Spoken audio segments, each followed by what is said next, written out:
أنا يوسف شاب ظريف وأسكن أيضا في باريس في منزل صغير.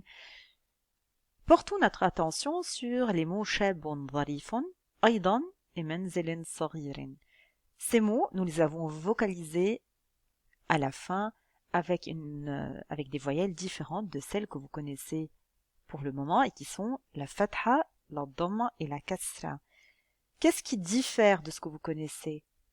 Regardez bien, ici je n'ai pas une seule fatha mais deux, ici je n'ai pas une seule kasra mais deux, et là j'ai aussi une double dhamma que j'ai écrite de cette façon. Écoutez maintenant ce que ça va donner à l'oral. Shabun dharifun. À la fin de ces deux mots-là, j'entends le son de la voyelle brève dhamma ou suivi d'une.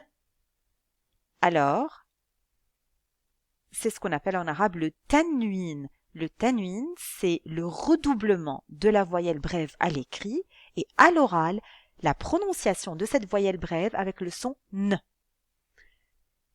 Pourquoi j'ai le tanwin à la fin de ces deux mots-là? Eh bien, tout simplement parce que je suis face à un texte vocalisé à la fin et là, j'ai deux mots qui sont indéfinis.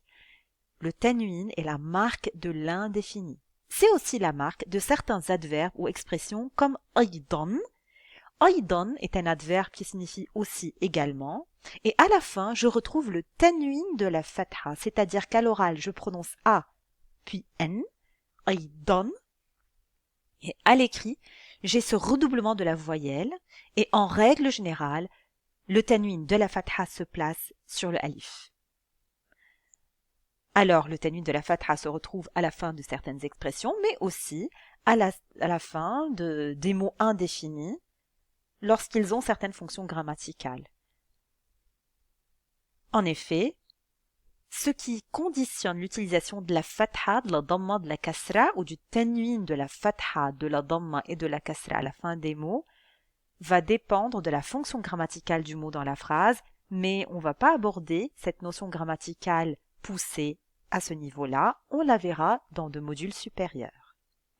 Là, nous avons le tanwin de la kasra, ça veut dire le redoublement de la voyelle brève kasra à l'écrit. On voit bien que j'ai la double kasra, et à l'oral, j'entends manzilin saghirin, c'est-à-dire que j'entends le son de la kasra suivi d'une n. Et les deux mots, manzilin et saghirin, sont bien évidemment indéfinis, et c'est pour ça que j'ai le tanwin à la fin. Maintenant, regardons le mot shabun. Je vois qu'en plus de la dhamma, sur la lettre ba, j'ai ce signe-là. Eh bien, ce signe s'appelle une shadda. Shadda veut dire appuyer, forcer sur quelque chose. À l'oral, shabun, j'appuie sur la lettre b, j'appuie sur ma consonne. La shadda est le redoublement de la consonne à l'oral.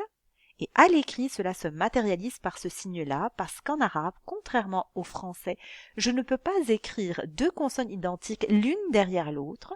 Je remplace donc les doubles consonnes par la shadda et j'appuie en prononçant la consonne à l'oral. Shabun.